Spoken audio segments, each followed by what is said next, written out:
Hello friends, welcome you to empowering e education channel. CTET के exam के लिए हम यहाँ पर ईवीएस के कंटेंट की तैयारी कर रहे हैं। 2 क्लासेज ऑलरेडी हो चुकी हैं। आज ये तीसरी क्लास है जिसमें हम इम्पॉर्टेंट कंटेंट के बारे में पढ़ेंगे।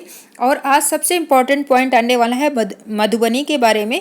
इससे बहुत ज़्यादा क्वेश्चन आपके एग्ज़ाम में पूछे गए हैं, हर बार इससे क्वेश्चन पूछे जाते हैं। तो जानते हैं कि मधुबनी क्या है। मधुबनी एक तरीके की लोक कला होती है, एक फोक आर्ट होती है जो कि बिहार के मुजफ्फरपुर ज़िले में यूज़ की जाती है, यानी उपयोग की जाती है। वहाँ की महिलाएं जो होती हैं वो अपने घरों को डेकोरेट करने के लिए इस तरीके की पेंटिंग्स बनाती हैं। इस पेंटिंग में हर तरीके की आकृतियाँ होती हैं, जैसे फूल, पशु पक्षी, जानवर, मनुष्य, इन सब की आकृतियाँ बनाते हैं वो लोग। और उस मधुबनी की पेंटिंग जो होती है, जो मुजफ्फरपुर के ज़िले में नहीं, लास्ट क्लास में हमने पढ़ा था मुजफ्फरपुर ज़िले के, वहाँ पर नहीं, क्योंकि वो भी बिहार में ही था। अब यहाँ पर बिहार का मुजफ्फरपुर नहीं, यहाँ पर क्या है, मधुबनी ज़िला है जहाँ पर मधुबनी पेंटिंग बनाई जाती है और वो बहुत ही फेमस है। ये कुछ विशेष प्रकार की पेंटिंग होती है। जैसे ये जो पेंटिंग बनाई जाती है वो किस चीज़ से बनाई जाती है, चावलों के पाउडर को बनाया जाता है, फिर उसको पेस्ट उसका बनाया जाता है, इसके बाद उसमें रंग मिला जाती है। रंग भी विशेष प्रकार से होते हैं, यानी ऐसे नहीं कि कोई भी सिंथेटिक कलर आप लेके उसमें यूज़ कर लिए। इसमें नेचुरल कलर का यूज़ होता है, यानी अगर हमें पीला कलर बनाना है तो हल्दी का यूज़ किया जाता है, नीले कलर का प्रयोग करना है तो नील यानी इंडिगो का यूज़ किया जाता है, अगर हरी चीज़ों का यूज़ करना, हरे कलर का यूज़ करना है तो वहाँ पर पत्तियों के कलर को यूज़ किया जाएगा, फूल, इस तरीके से कलर यूज़ किए जाते हैं इसमें।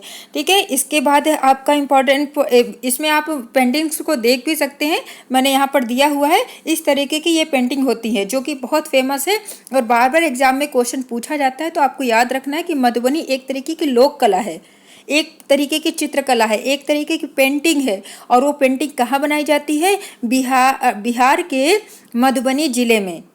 और वो किस तरीके से बनाई जाती है, चावलों के पाउडर के पेस्ट को बनाकर उसमें कलर मिलाए जाते हैं। और कलर भी कैसे होंगे, नेचुरल होंगे, यानी फूल, पत्तियों, पेड़ों की छाल, इन सब का प्रयोग करके वो कलर यूज़ किए जाते हैं। नेक्स्ट पॉइंट हम देखते हैं कि उत्तर प्रदेश में कचनार। अब यहाँ पर हम फूलों की बार बार बात कर रहे हैं, कई सारे पॉइंट्स आपके आने वाले हैं फूलों के बारे में। तो कि फूलों का यूज़ किस तरीके से होता है, खाना बनाने में भी होता है, उसको हम ऑर्डिनरी यही जानते हैं कि स्मेल करने के लिए होते हैं फूल, या फिर माला वगैरह बनाने के लिए होते हैं, लेकिन इसका यूज़ कई जगह पर होता है। जैसे कि उत्तर प्रदेश में जो कचनार का जो फूल होता है उससे सब्जी बनाई जाती है। जबकि जो केरल है, केरल में किसके फूलों से बनाई जाती है, केले के फूलों से। और जबकि महाराष्ट्र में सहजन के फूलों से पकौड़े बनाए जाते हैं। इन चीज़ों को याद रखना है आपको, क्योंकि ऑप्शन में चेंज कर दिया जा सकता है कि महाराष्ट्र में केले के फूल से बनाए जाते हैं या फिर केरल में सहजन के पकौड़े बनाए जाते हैं। इस तरीके से आपको याद रखना है अलग अलग। तो उत्तर प्रदेश में किसके फूलों से सब्जी बनाई जाती है, कचनार। यहाँ ये बताया जा रहा है कि फूलों का यूज़ खाने में भी किया जाता है। नेक्स्ट पॉइंट है कि फूलों से दवाइयाँ भी बनाई जाती हैं। गुलाब जल है जो कि फूल से ही बनता है, गुलाब के फूलों से ही वो जल बनाया जाता है और उस जल का प्रयोग मेडिसिन में किया जाता है, या फिर लस्सी में भी डालते हैं हम, मिठाइयों में उसका यूज़ किया जाता है। तो इस तरीके से गुलाब जल का यूज़ किया जाता है। नेक्स्ट है कि फूलों का यूज जो है वो रंगों को भी बनाने में किया जाता है। और ये रंग ऐसे होते हैं जो कि कपड़े रंगने के लिए, जो हम कपड़े पहन रहे हैं, इन कपड़े को रंगने के लिए भी इनका यूज़ किया जाता है। इस तरीके के कलर भी बनाए जाते हैं, वो भी फूलों से। नेक्स्ट पॉइंट है आपका गुलाब जल। ये तो जो गर्ल्स होंगी उनको बहुत अच्छे से पता होगा, जो बॉयज़ होंगे उनको नहीं पता होगा ये इस चीज़ के बारे में।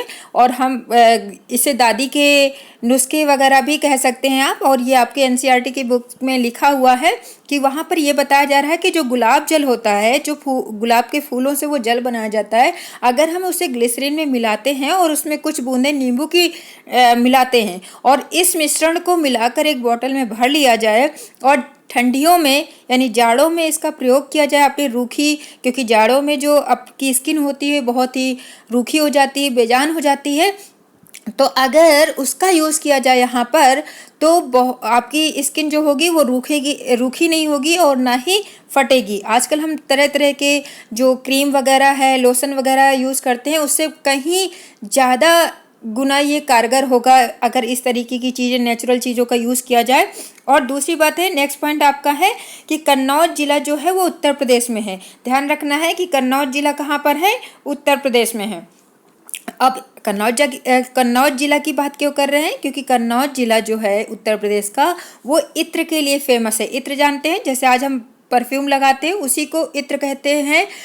और इत्र छोटी छोटी कांच की बॉटल्स में, बहुत छोटी कांच की बॉटल्स में यूज़ की भरा हुआ होता था और उसमें कॉटन की मदद से उसको थोड़ा सा डिप करके लोग कान के पास या कपड़ों में इस तरीके से लगाते थे और बहुत ही वो ज़्यादा स्मेल आती थी उसकी, तो क्योंकि वो प्योर होता था।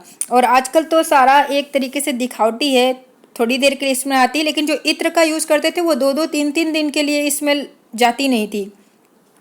तो जो कन्नौज जिला है उत्तर प्रदेश में वो इत्र बनाने के लिए बहुत ज़्यादा फेमस है, यानी देश विदेशों में भी इसका यूज़ नाम है इत्र के लिए। और एक हिस्ट्री में, अभी एग्जैक्ट मुझे याद नहीं आ रहा है, लेकिन हिस्ट्री में भी एक कोई रानी है, किसी बेगम, कोई जो मुग़ल काल में जो कोई बेगम थी, उनकी मदर जो थी, आई थिंक मुमताज़ बेगम है, पता नहीं, याद नहीं आ रहा है मुझे, लेकिन उनकी जो मदर थी वो वहाँ पर कन्नौज में उनका इत्र बनाने का कुछ काम वगैरह चलता था।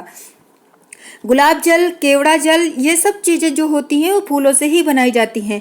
अब नेक्स्ट पॉइंट है आपका, वो है एक्स्ट्रा पर्सन किसे कहते हैं, या बीच का बिच्छू किसे कहते हैं। अब बीच का बिच्छू यानी मिडिल पर्सन जिसको इंग्लिश में बोल सकते हैं, या एक्स्ट्रा पर्सन, ये एक गेम की बात हो रही है। जैसे गेम में अगर 15 कोई बच्चे हैं और उनको आधे आधे में बांटा जाए, यानी दोनों बराबर बराबर भागों में, टीमों में बांटा जाए, तो साथ साथ करके आएंगे तो एक पर्सन उसमें से बच जाएगा 15 में से।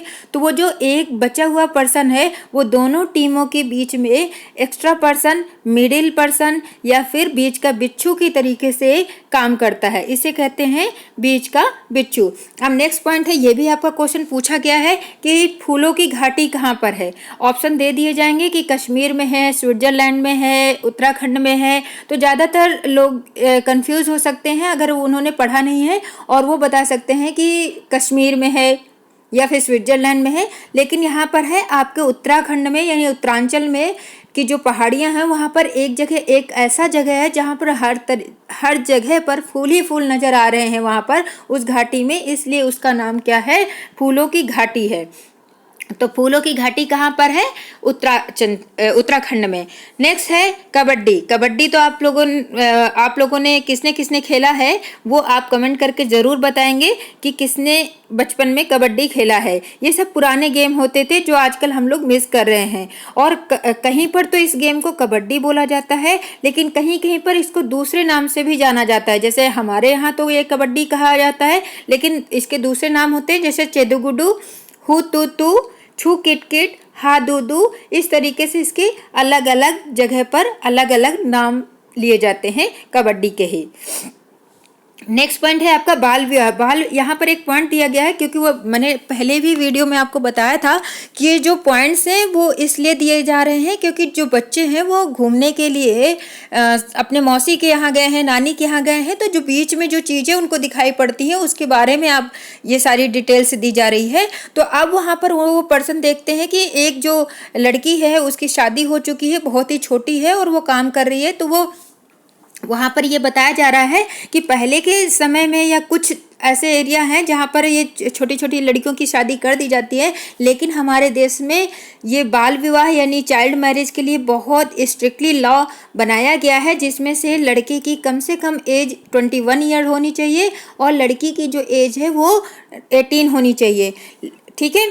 और नेक्स्ट पॉइंट है आपका डेरा गाजी खान। ये किसी पर्सन का नाम नहीं है, ये एक प्लेस है जो कि अब पाकिस्तान में, जो कि अब पाकिस्तान इसलिए बोला गया है क्योंकि ये बिफोर पार्टीशन ये भारत का भाग होता था। ठीक है। नेक्स्ट पॉइंट है दरवाजे और खिड़कियों का जो फ्रेम होता है, जो ढांचा होता है जिसमें डोर लगा होता है, एक फ्रेम देखा होगा आपने, फ्रेम होता है उसके बाद ही विंडो या डोर को उसमें सेट किया जाता है।